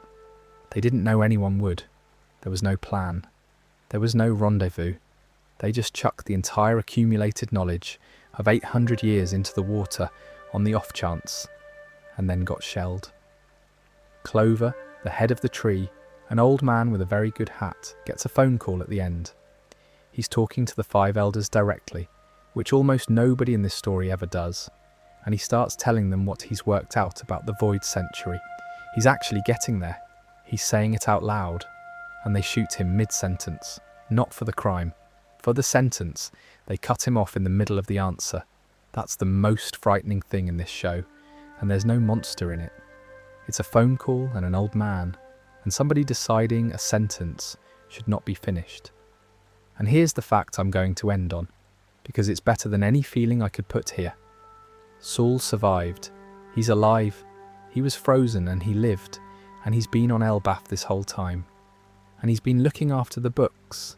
The actual books, the ones the scholars threw into the sea as the shelling started, the ones they died getting out of a burning tree. The giants took them in, so the promise he made her on that beach got kept. Not by him. He wasn't there. He was frozen on an island that was destroyed, and Robin spent 20 years assuming he was dead, and that he'd been wrong anyway. But she did meet friends who protected her. It happened. It just took 2 decades, and he didn't get to see it, and she didn't believe it right up until the moment it occurred. That's the one that gets me. It wasn't a lie, it was just extremely late. Speaking of promises made to somebody who wasn't around to see them kept. Let's start with the object, Wado Ichimonji, white sheath, white hilt. It's one of the 21 great grade swords, which in this world means it's one of the best 21 blades that exist. And there's a whole ranking system for this, because of course there is. And it belongs to a dead girl. Zoro's been carrying it for the entire series. It's in his mouth. That's the famous thing about him, the 3-sword style, the blade in the teeth. And it's the most ridiculous fighting style in fiction. And it works because Oda draws it beautifully.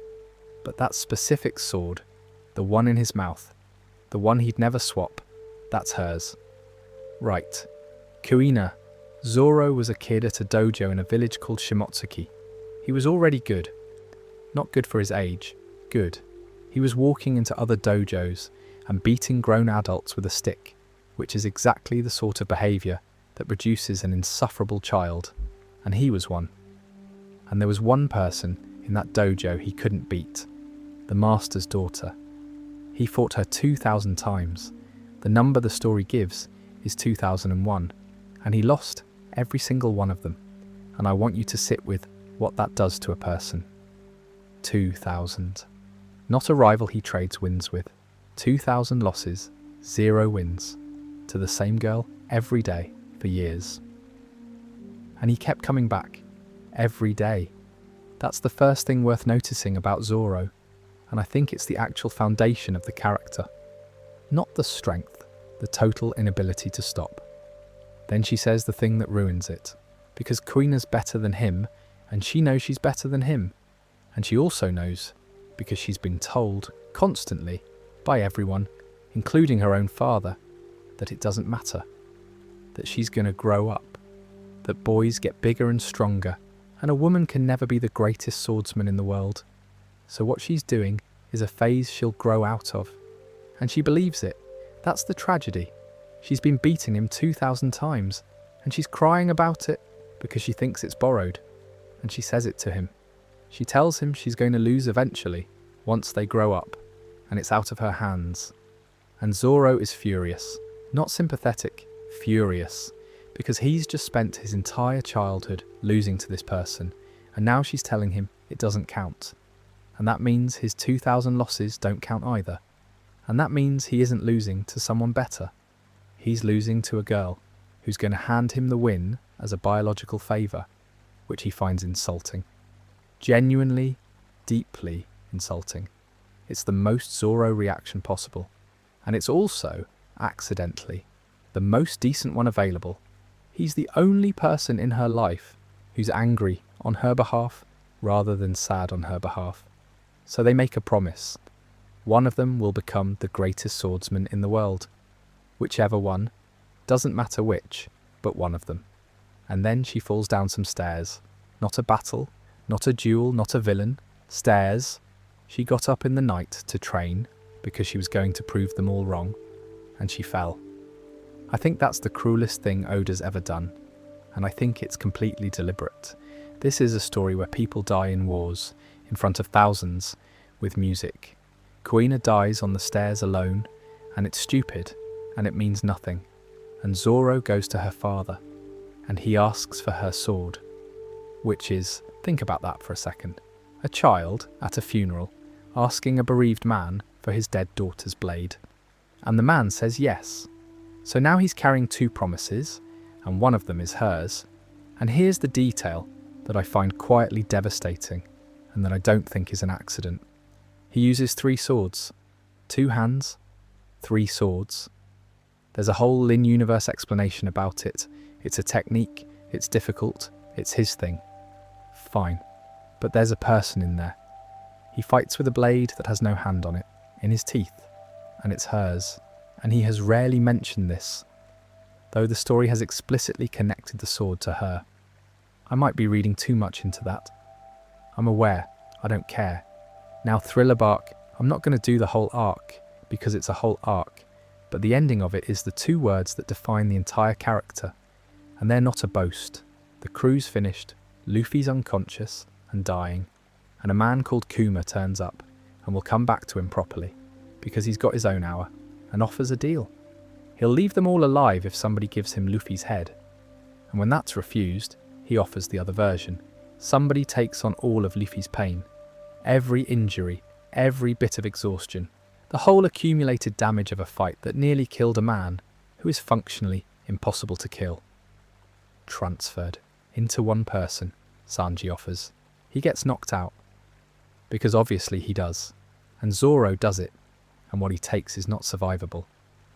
That's the point. It's an amount of damage that should simply end him, and the story shows you what it does. There's a panel of Kuma afterwards, and he's a man who has seen a lot, and he says something to the effect of that he doesn't understand how the man is still standing. And in the morning the crew wakes up and finds Zoro standing in a courtyard, absolutely covered in blood, in a lake of it, and Sanji comes round the corner and asks what happened. And Zoro says nothing happened. That's the whole ethic in 2 words. He never told them. Not that day, not later, not ever. The crew works it out eventually, from other people, and Zoro has never once brought it up, because bringing it up would make it a favour, and a favour is something someone owes you. And here's the thing I only clocked recently, and it genuinely changed the scene for me. Kuma was standing right there. He saw it. He's the only witness. And when we finally got inside that man's head, when his memories got opened up years later, that courtyard is in there. It's one of the things he kept. So the moment Zoro decided nobody would ever know about, the one he buried on purpose, was being carried around in the head of the man who caused it, and got shown to everyone eventually, anyway. I love that. I love that the universe filed it. So what's the lesson? And I'll be honest, this is the section where I disagree most with the general reading of a character. People say Zoro is cold, emotionless. The stoic one. The one who doesn't care. I think that's completely wrong, and I think it's a misreading of what quiet looks like. Zoro's entire personality is a promise to a corpse.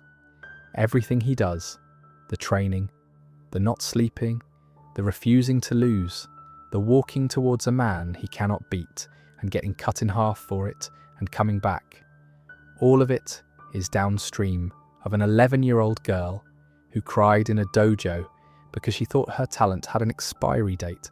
He's not chasing greatness, he's holding a place for someone. And that's the thing about ambition in this show, and I think it's the most useful idea in the whole section. We usually treat ambition as the selfish drive, the thing you pursue at the cost of relationships, the thing that isolates, and Zoro's ambition is structurally the least selfish goal on that ship. It isn't his. He's minding it. There's a version of grief where you carry the person, and there's a version where you carry the thing they wanted. Zoro's doing the second one, and I'd argue it's the healthiest coping mechanism displayed by anyone in this series, which is a low bar, but it's a bar. And there's the Mihawk thing, which is the other half of it and which I've left till last on purpose. Because Zoro finds him early. Absurdly early. Dracul Mihawk, the actual greatest swordsman in the world, the man at the top of the mountain, turns up in the East Blue about 50 chapters into the series, which should not happen, and does. And Zoro challenges him immediately. He's a rookie, he's got a bounty of essentially nothing, and he walks up to the strongest swordsman alive and asks for a duel, and Mihawk agrees, and then, this is the bit, Mihawk takes out a knife, not a sword, a little decorative knife he wears round his neck. He fights Zoro with a piece of cutlery out of what I can only describe as politeness, because using the actual sword would have been rude, and he wins in about 4 moves. And then Zorro does the thing. He turns round, drops his guard entirely, chest open, and says he'd rather die facing forward than get cut in the back, because a scar on the back is a swordsman's shame. And Mihawk cuts him almost in half. He nearly dies. He's in the water, bleeding out, and he's holding a sword up over his head and shouting a promise at his captain, who is standing on a cliff, that he'll never lose again, not once. And if that's a problem, then Luffy can get a different swordsman. And Luffy just says, "Not at all." That's all he says. He doesn't reassure him. He doesn't say it doesn't matter. He accepts the terms, because that's the deal he's being offered. But the reason I'm putting this here is Mihawk's reaction, which is the most interesting thing about that whole fight, and gets skipped because everyone's looking at the wound. He lets him live. He had absolutely no reason to. He'd been asked for a duel and he'd won it, and the man was finished. And instead he stops, and he tells him to go away and get stronger. And he says he'll be waiting, and he uses the boy's name, which he'd asked for at the start before the fight, because he wanted to know what to remember. Mihawk's been alone at the top for years, and a nobody from the East Blue walked up and asked for a fight and refused to turn round, and I think Mihawk saw a very long, overdue appointment in the diary and decided to keep it, which means Zorro's promise is now being held by two people who won't let it go. A girl who's been dead since he was 11, and a man who nearly killed him and then told him to come back. He also gets lost constantly, walks into the sea, and once got on the wrong ship for an entire arc. Balance in all things. But talking a bit about promises kept over a stupid length of time, there's a skeleton. Right, so I'm going to do this one from the whale's side, because I think that's the version that actually works. Reverse Mountain. It's the entrance to the Grand Line, this ridiculous bit of geography where the currents of 4 oceans run up a mountain and over the top and down the other side, and it's the only sensible way in. And at the bottom of it, on the far side, there's a whale, Laboon. He's enormous, genuinely enormous, the size of an island more or less, and he's headbutting a wall. That's the first thing you see him doing. He's slamming his head into the red line, which is a continent-sized cliff of solid rock that circles the entire planet, and he's been doing it for 50 years, and his forehead is a mess of scars because of it. And there's an old man living in a lighthouse nearby who comes out and asks you not to shoot it. Crocus. He's a doctor. He's been living inside that whale, sort of, for decades, keeping it alive, because the whale is trying to kill itself against a wall, and somebody's got to be there. And the reason he's doing that, the reason the whale's doing that, is a crew of musicians. Backwards. The Rumbar Pirates. I want to be clear about what they were, because it matters, and it's easy to skip. They were a band. That was the crew. That was the actual function of the crew. They went round playing music. They were pirates in the sense of the flag and the ship, and they were absolutely capable of a fight. But the point of them was that they showed up somewhere and played, and everyone had a nice time. Their whole thing was cheering people up. That was the job, and they picked up a whale. Laboon was a baby. Well, a baby whale, so still enormous, and he followed them out of the West Blue and wouldn't leave. And they let him. He tagged along for years, and he learned their songs, and he'd sing along, badly, because he's a whale. And then they got to Reverse Mountain, and the Grand Line was on the other side, and they left him. And this is the bit that I think people get wrong about the story, because it's not an abandonment. They left him because they loved him. The Grand Line is a meat grinder. The crew had every expectation that most of them wouldn't survive it, and a baby whale following them in was going to die. So they said, stay here. Stay with Crocus. We'll be back in a couple of years, and then you can come with us. And Laboon said fine, and they died. Not gloriously. This is the part I find hard. They got poisoned, an enemy got them, and it wasn't a battle they lost. It was a poison they couldn't do anything about, and it worked slowly, and every single one of them knew for weeks that they were going. So they did the only thing they knew how to do. They played. That was the last act of that crew. They were dying, properly dying, one by one, on a ship, and they got out a recording device and they played their song all the way through, so that if anybody ever found it, the whale would have something. They spent their last hours making a tape for a whale. I have to stop for a second when I think about that, honestly. There's no strategic value to it. Nobody was ever likely to find it. They were dying in the middle of nowhere with a hostile ocean between them and the only person waiting. And what they did with the time was make sure the song got recorded. And on the other side of the wall, Laboon waits, and a year passes, and another one, and he starts headbutting the red line because they're on the other side of it, and he's decided he's going through. And Crocus tries to explain.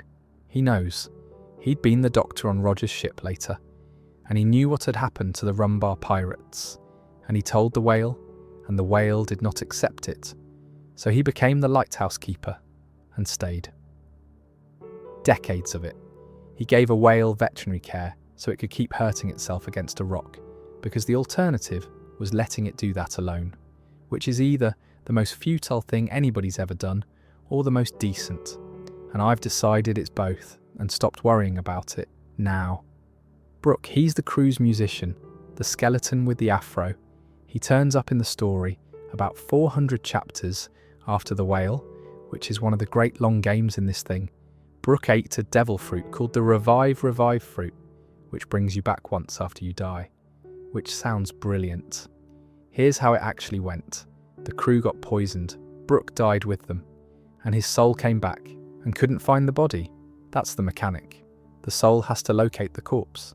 And he was in the Flurian Triangle, which is a permanent fog bank, where ships go in and don't come out. And by the time he found the ship again, there was nothing left of him but bones, so he came back into a skeleton. His afro survived because his roots were strong, which is a joke he makes, and which I refuse to interrogate.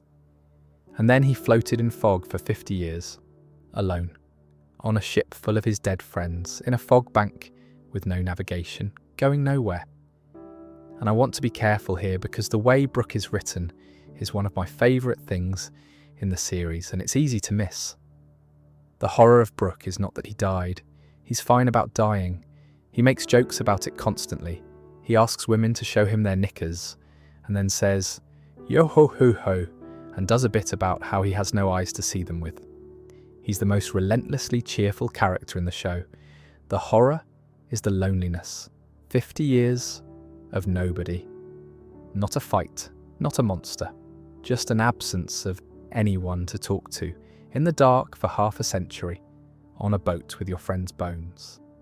He says at one point that he was so lonely he thought he'd die again. And then he does the joke. He always does the joke. That's the mechanism. The crew's job was cheering people up, and he's the last one left. So he's been doing the job on himself with nobody in the audience. And then Gecko Moria stole his shadow, which meant he couldn't go in the sun, which meant that even when the fog eventually let him out, he couldn't leave the fog. That is genuinely one of the meanest things this show has ever done to anybody. He finally gets a way out, and he's told the sun will kill him now, and the whole time there's a tape, because he's got it. He's had it the entire time. The recording, the one they made while they were dying, and the only thing he actually wants. The only thing, this man has no other goals. He doesn't want treasure, he doesn't want to be the greatest anything, is to get round the Grand Line and back to the mountain and play a whale a song. That's his ambition. He wants to keep an appointment. And a fun detail I love. The song they're all playing, Binks' Sug, is apparently the oldest piece of music in this world. It's a drinking song. It's daft. It's a shanty. It's the sort of thing you'd sing badly on a boat. And it keeps turning up at funerals. Across the whole series, whenever the Rumbar pirates are dying, that's what gets sung. A silly drinking song about sailing became the thing people bury each other to, which is exactly what happens to songs. And I think Oda knows it. Brooke kept a promise nobody was checking on, is what it comes to. There was no one to hold him to it. His entire crew was dead. There was no witness, no consequence, no accountability. He could have stopped at any point, and nobody in the universe would have known. And here's the detail I cannot get past, and it's the reason this is in the video at all. Laboon was still there. The promise wasn't a gesture. It wasn't a nice idea he was keeping for his own sake. Somebody was actually waiting. for 50 years on the wrong side of a wall, head-butting rock.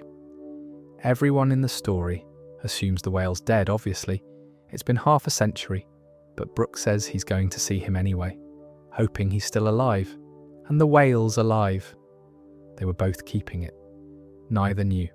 50 years apart, on opposite sides of a continent, a skeleton and a whale both refusing to accept the reasonable conclusion, and it turns out the reasonable conclusion was wrong.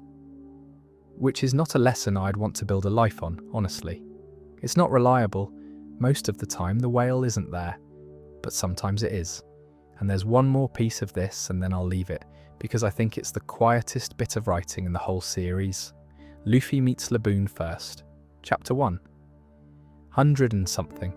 Before any of this makes sense, before Brooke exists as far as anyone's concerned. And Luffy, being Luffy, and having no information, and having just been told a whale is waiting for a crew who are never coming back, punches it in the face, which is not the correct response, it's not even close. But then he says something to it, and what he says is that they'll come back. Him. His crew. When they've gone all the way round the Grand Line, they'll come back to this exact spot and they'll finish the fight. And he paints his flag on the whale's forehead, right over the scars. So the whale's got a new appointment. It's not the old one. The old crew's dead. And Luffy doesn't know that a skeleton on the other side of the world has got a tape in his pocket. But it's an appointment, and it means the wall stops being the plan. That's 340 chapters before Brooke turns up. Oda had a whale, a mark on its head, and a tape in a skeleton's coat. And he sat on it for a decade. And when it eventually lands, when the Straw Hats get round the world, and Brooke goes back to Reverse Mountain, and plays that whale a song made by men who died in the 18th century of that world's calendar, it'll be the only time in this show where a promise gets kept by everybody involved simultaneously. I don't think we've had it yet. I'm quite looking forward to it, and I'm also dreading it, because I know exactly what state I'm going to be in. And that brings us to the man who was doing the same thing, except nobody knew, including him. I want to start with one fact because it took 10 years of reading for this fact to arrive, and when it did, it rearranged everything behind it. The Pacifista Project, the world government's line of human weapons, the cyborg soldiers with the lasers, the things that turn up and flatten crews, is named after the word Kuma used to describe himself. He called himself a pacifist. That's where the name came from. Vegapunk knew Kuma was a pacifist, so he built a weapons program and named it after that concept. And it's been in the story for hundreds of chapters, and nobody thought about it once. So who did we all think Kuma was? For the better part of a decade, Bartholomew Kuma was a warlord, one of the government's tame pirates, enormous, silent, carries a Bible, wears a hat with ears on it. He has the pawpaw fruit, which lets him repel anything he touches, including air, including pain, including people, whom he can flick across the planet like a coin. And he does terrible things. He turns up at Thriller Bark and offers a crew a deal designed to break them. He turns up at Sabadi and destroys the Straw Hats, one by one, in front of each other, in the most hopeless sequence in the entire series. He picks them up and he flicks them away, and there is nothing anybody can do about it. He's an enforcer. That was the read. A quiet, obedient, unstoppable government weapon. Right, so Kuma was born in the Sorbet Kingdom 47 years ago to a man called Clap, and Clap was a buccaneer.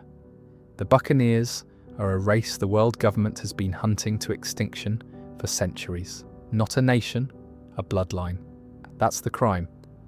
There's something in that blood the government is frightened of, and their solution has been the one they always use, which is to remove the people. Kuma became a slave as a young child after his family was discovered to be buccaneers. Both his parents were executed by the celestial dragons. Not punished, not tried, executed, in the way you deal with something in your garden. And there's a scene, and it's the worst one, where a child wants to die. He says it. He's small, and he's covered in whatever they've done to him, and he asks his father to let him stop. And Clap tells him no. He tells him he'll be free one day. He says the warrior of liberation is coming, and when he comes, he'll come with a drum beat, and everyone will laugh, and it'll be over. That's what he gives him, a myth, a story. His entire inheritance is a rumour about a sun god who makes people laugh, which, if you were listening earlier, you'll have noticed is not a rumour at all. Then God Valley, and Kuma runs, and on the way out he grabs a devil fruit, which turns out to be the pawpaw fruit, and he escapes with 2 other people who'd been in the same place, a man called Ivankov and a girl called Ginny, and they go to Sorbet and they grow up.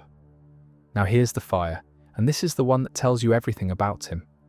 The king of Sorbet at that point is a man called Bakori, and Bakori has decided the poor people in the south of his kingdom are costing him money. So he sets fire to that part of the country, with them in it, in their houses, and Kuma, an ex-slave, a hunted buccaneer, a man with no obligation to anybody in that kingdom, goes into the fire. Just runs into it, carries people out, repeatedly, absolutely destroys himself doing it, and the population of Sorbet, having watched a man they barely knew do that, elect him king. That's how he became a king. Not a coup, not a bloodline. A country voted for the bloke who went into the burning houses. He's a pacifist by his own description. He'd rather not fight. He will if he has to. Mostly, he'd rather build a church and read to people, which is what he actually did. Then the Revolutionary Army, and Ginny, and the parts where it goes wrong. Ginny was right. I'll just say it. They loved each other, and Ginny even confesses it, and that's the whole subplot. And it's about 4 chapters long, and it ruined me. She got taken, the celestial dragons took her the way they take people, and she was made a wife, the 8th one, of a world noble, and Kuma spent 2 years unable to find her, because Marie-Joie is not a place you can look. And then she rings him. She's back on the surface. She's got about a year left. There's a disease called sapphire scales that she picked up in that place, and it's fatal. And they threw her out because a sick toy isn't a toy, and she's on the phone to him and she's about to say it, the thing neither of them ever said, and he's already gone. He's out the door, he's running, because he thinks he can get there. He gets there, she's dead, and there's a baby, Bonnie, Ginny's daughter, conceived in that place, against her will, and she's got the same disease, and Ginny has left her in a church for a man who has no idea what to do with her. So he raises her, and that's the bit I want to sit in for a second because it's very easy to skip past. He raised her.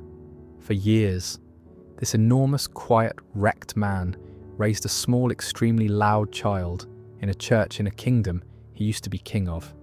And by every account, he was brilliant at it. Bonnie says it later to people who don't believe her. She says her dad is kind, and everyone laughs at her because they've read the poster. And she's dying. The whole time in the background, she's dying. So he goes to Egghead, to Vegapunk, because Vegapunk is the smartest man alive. And if anyone can fix it, it's him. And Vegapunk can fix it. It's not even hard for him. A stem cell treatment, doable, fine.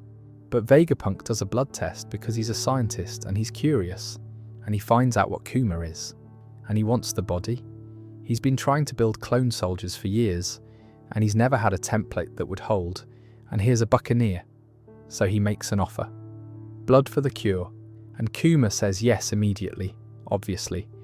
Take whatever you want. And then the government is listening. Because of course they are. Saturn, one of the 5 elders, one of the 5 men who actually run the world, comes on the line, and he recognises Kuma from God Valley, and he takes the deal off Vegapunk and rewrites it. The new deal is this. Bonnie gets cured, and Kuma takes a warlord seat, and Kuma becomes the Pacifista template, and Kuma submits to cybernetic surgery that will, in stages, remove his personality, his memories, and his free will, until there's nothing in there at all. Vegapunk objects. Vegapunk actually objects out loud, which is more than most people manage in front of a Gorosei, and Saturn tells him he'll do it, and Kuma says yes. He negotiates one thing. 1, he asks that Bonnie be allowed to stay in Sorbet with a woman called Connie who'll look after her. And then he goes into the machine. Now, here's what he did with what was left, because it wasn't instant. They took him apart in stages, and he kept working the whole time, and he kept doing missions for the government, and he kept, quietly, in the gaps, being himself. Before the last of it went, he made 2 requests of Vegapunk. The first was that somebody should wish Bonnie a happy 10th birthday. In his stead, because he'd worked out he wouldn't be able to, the second was a command: program it in. Protect the Thousand Sunny. Guard the Straw Hat's ship for 2 years until they come back. That's Saberdi. That's the scene where he destroys them. The most hopeless sequence in the show, where the crew gets taken apart in front of each other and flicked to the 4 corners of the world by a silent monster who doesn't say a word. He was saving them. He put every one of them exactly where they needed to be. Sanji to a place he'd learned to do the thing he needed to learn. Zoro to Mihawk, which is mad. Luffy to Boa Hancock, which is why he got to impel down at all. Nami to a sky island, and the weather knowledge she's built her whole fighting style on. Every single one of them landed on the exact island that would fix the specific hole in them. He worked all of that out, in his head, while being dismantled, and then he did it silently, because explaining would have meant the government knew. And then he guarded an empty ship for 2 years, with almost nothing left inside him. And the letters. He wrote her letters. Bonnie. The whole time. They never arrived. Somebody intercepted them. So she grew up thinking he'd forgotten, and she went to sea to find him anyway. And she never once stopped believing he was good. On no evidence at all against a whole world telling her otherwise. Now here's the structural thing. And it's the reason I've put this section here. When they finally opened his head, when the memories came out, the flashback isn't just his life, it's ours. It's scenes we've already watched from behind his eyes. Luffy punching a celestial dragon in an auction house. He saw that. He was there. That's when he decided the boy would save the world. And that courtyard in the morning, full of blood, with a man standing in it, saying nothing happened. He kept that. That's in the box. The moment somebody buried on purpose so no one would ever know about it was sitting in the memory of a man who was in the process of having his memory removed. And Kuma's is the one where the person paying didn't get to know he was paying. He didn't just die. That'd be easy. He got the witness removed and the memory removed and the credit removed and the daughter's letters removed, and he kept going, and by the end there was nobody left inside to even feel good about it. And the show's answer, and this is what I think is genuinely brave about it, is that it still counted. That's the whole argument. It counted. The ship got guarded, the crew got saved, the girl got cured and grew up and went looking for him. None of it required him to be there for it, and none of it required anyone to say thank you, and it counted anyway. I don't know what to do with that, honestly. It's not actionable. Nobody's going to go and do that. But I think about it a lot, and I think most of the actual good in the world looks a bit like that. Done by people who won't be told, for people who won't know, and it works regardless. Which leaves one thing, and it's a question. Was it okay for me to have been born? That's the question. He asks it in a bar, years before anything happens to him, to a man who is not equipped to answer it. And then he laughs it off and orders another drink. And nobody answers it, not for years. Not until about 90 seconds before he dies, at which point somebody answers it by accident, and it turns out to be the only thing he actually wanted. Let me back up, because you need the paperwork on this one too. Gol D. Roger was the Pirate King. He did the impossible thing, got all the way around the Grand Line, reached the final island, found whatever's there, and then he came back. And he had a disease and he was dying, so he turned himself in. That's the bit people forget. He wasn't caught. He walked into a marine base and gave himself up, because he was going to die anyway, and he'd rather have the platform. They executed him in his hometown. Enormous crowd. And someone in the crowd shouted the obvious question, which is, Where's the treasure? And Roger on the scaffold, with the spears already crossed at his neck, told them. He said if they wanted it, they could have it. He said he'd left everything he owned in that place. Go and find it. And then they killed him, and he was smiling, and the entire world got on a boat. That's the great age of piracy. That's the era this whole story takes place inside. It exists because a dying man made a joke on a scaffold, and hundreds of thousands of people took it seriously. And about a year later, in a village nobody was watching, a woman gave birth to his son, Portgas de Ace. His mother held him in for 20 months. 20. She did it on purpose. She used everything she had to delay it, because the government was systematically killing every pregnant woman and every newborn in the region, looking for exactly this. And if she could get past the window, they'd stop looking. It worked. She got past the window, and it killed her. She lasted long enough to name him, and then she was gone. So that's the ledger Ace opens with. His father is the most wanted man in history, executed.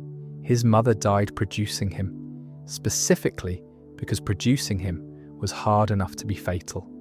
And he grows up in the mountains with Garp, his father's greatest enemy, weirdly, who raised him out of some enormous unspoken decency, and a gang of bandits, and a village, and he asks people the question. That's the whole of Ace's childhood. He walks around asking adults, carefully sideways, whether it was okay for him to be born, and they don't answer, because there is no good answer to that question when it's coming from a child, and you're an adult who has read the newspaper. The world had already told him. Everyone he ever met told him what his existence was. It was a crime. It was a stain. There were people who genuinely thought the blood was the problem, that it was in him, that he'd turn out the same, that a bad man's son is a bad man in a smaller size. And Ace, and this is what I find so awful about it, half believed them. That's why he's like that. All of it. The temper, the picking fights, the constant need to prove something to strangers, the going out and getting a bounty and getting famous and building a crew at 17. It's not ambition, it's an argument. It's a man trying to accumulate enough evidence to answer a question that nobody would answer for him. Then Sabo, then Luffy, 3 boys in a forest, drinking sake out of cups because they'd seen it somewhere and thought that's what you did. Brothers, not blood, none of them are related, and the show is being extremely deliberate about that. And if you've been listening to any of the other sections, you'll know exactly why. And Sabo, the middle one, the nobleman's son who ran away from a family who wanted him for the surname, gets killed by a celestial dragon who shot his boat for being in the way. For being in the way. That's the reason. It was in the shipping lane. So it's Ace and Luffy, and Ace goes to sea first, and Ace ends up in front of a man called Whitebeard. Right, Whitebeard, Edward Newgate, strongest man in the world, enormous, has a fruit that lets him crack the planet, and he's used it, and he's an old man with tubes in his arms because his body's given up and he won't stop. And what Whitebeard actually wanted, the thing every article about him gets right and still somehow undersells, was a family. That's it. He had the power to be king of the world, and he specifically didn't want it. He wanted people to call him Dad, and Ace tries to kill him. About 100 times. Genuinely, he attacks him repeatedly over weeks, gets flattened every time, gets up, does it again, and Whitebeard's response is to offer him a job, and then a surname. Because that's the thing Whitebeard hands out. His crew take his name. That's the whole structure of it. They're the Whitebeard pirates, and they mean it. And they call him Pops, and he calls them his sons, and there are about 1,600 of them, and he treats every one of them as family. And Ace, a man whose entire problem is a surname, gets offered a different one. He keeps his mother's, Portgas. He never takes Roger's, not for a second, and he never takes Newgate's either. But he calls him Pops, and for a few years, that's enough. Then Marineford. I'm not going to do Marineford. It's a war. It's the biggest thing in the series, and there are 100 videos about it, and it's not what this section is about. Here's the shape of it. Ace gets caught. The government schedules a public execution in the same manner and in the same fashion as they did his father's, because they want the symmetry and because they want everyone watching. And Whitebeard brings his entire fleet to a marine stronghold to get one man back, knowing exactly what it costs, and the cost is everything, and he pays it without any visible deliberation whatsoever. An old dying man threw an empire into a meat grinder for one of his sons, and never once weighed it. And Luffy comes. Obviously, Luffy comes. He breaks into and out of the world's worst prison to get there, which is its own arc, and they nearly do it. That's what makes it unwatchable, honestly.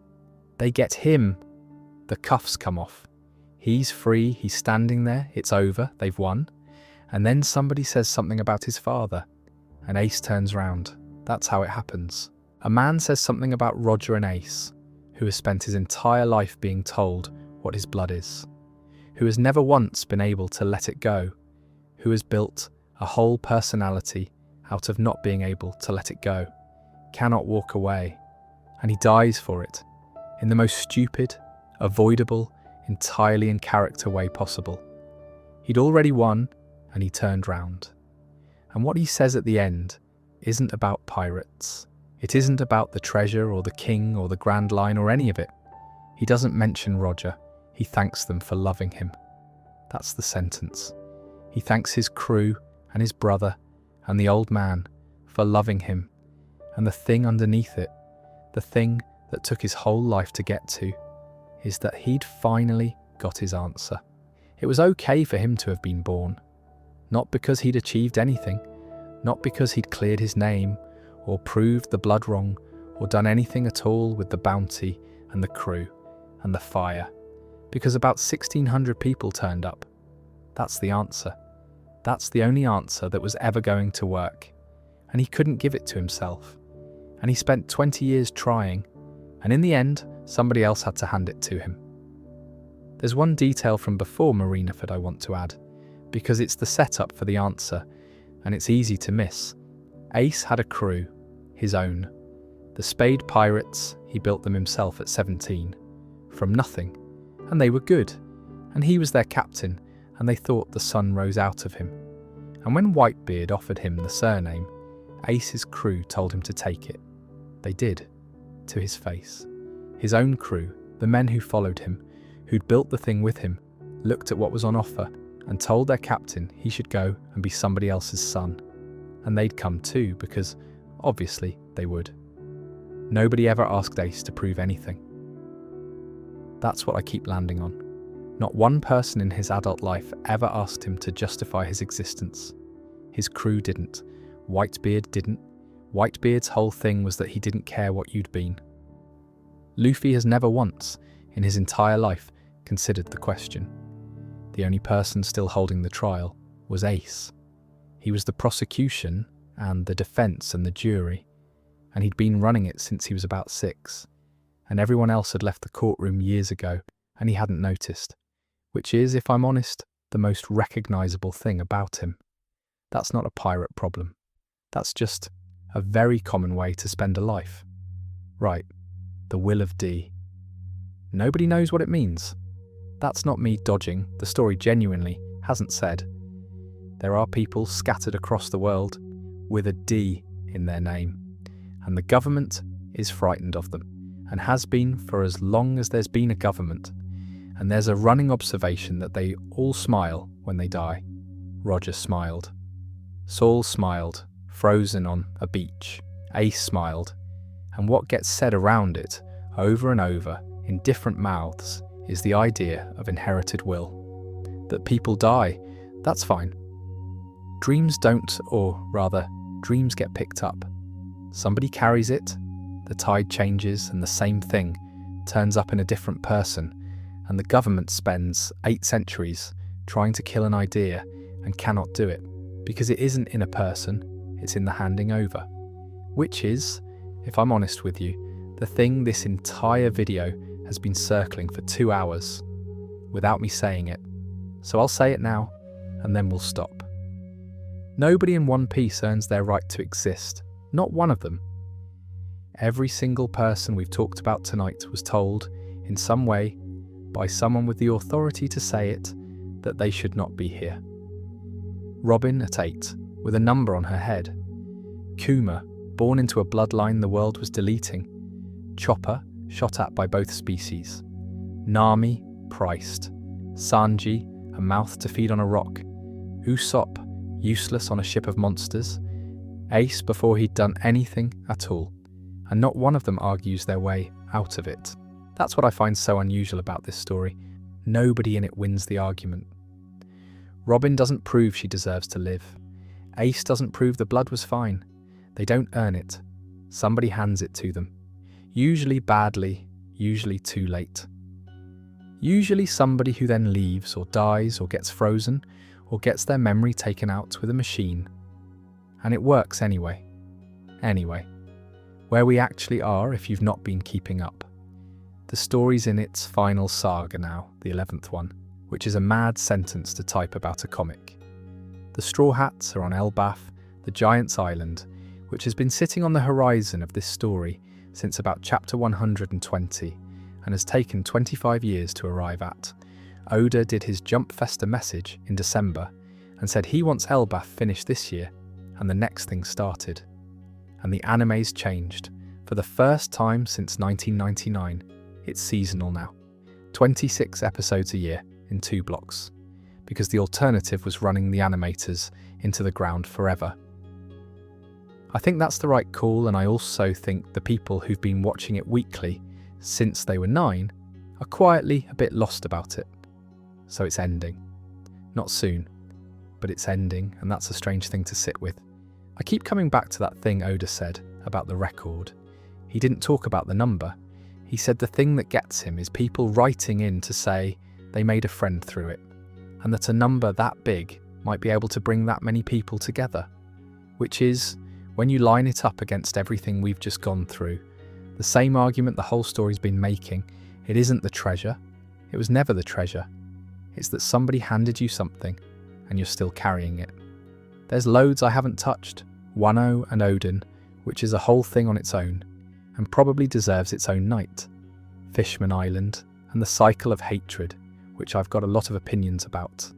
Vivi, Bellamy actually, and Dreams, which I think is the most underrated section of the whole series. Another time maybe.